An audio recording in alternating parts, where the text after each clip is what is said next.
పిమ్మట ఏ ఏ పట్టణములలో ఆయన విస్తారమైన అద్భుతములు చేసినో ఆ పట్టణముల వారు మారు మనస్సు పొందలేదంటండి. మారు మనస్సు పొందలేదంట. బాగా చదువుకోండి, బాగా చదువుకోని తండ్రి ఎంత చెప్పినా కుమారుడు వినకపోతే ఎవరు పాడైపోతారు చెప్పండి? ఎవరు పాడైపోతారు? కుమారుడు పాడైపోతాడు. మరి కుమారుడు తండ్రి మాట విని మారు మనసు పొంది తండ్రి చెప్పినట్టుగా వింటే ఏమవుతాడు?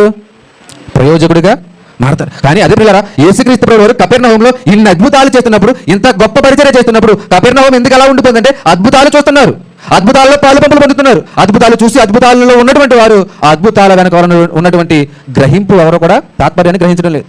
ఈరోజు ఎవరు కూడా అద్భుతాలు వెనకాలే ఉండిపోతున్నారు తప్ప అద్భుతాల వల్ల వచ్చి అద్భుతాల వెనకాల ఉన్నటువంటి ఆ తాత్పర్యం ఎవరికి కూడా అర్థం కావడం లేదు. ఈరోజు ఈ మనుషులందరూ ఏం కోరుకుంటున్నారు చెప్పండి?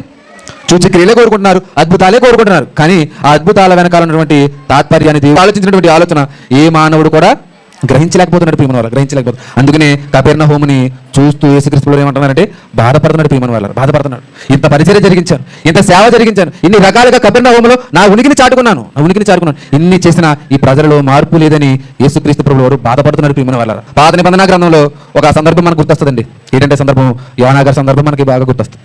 యోనా గారి సందర్భం ఏంటి చెప్పండి? యోనా గారికి దేవుడు ఒక పని అప్పగించాడు.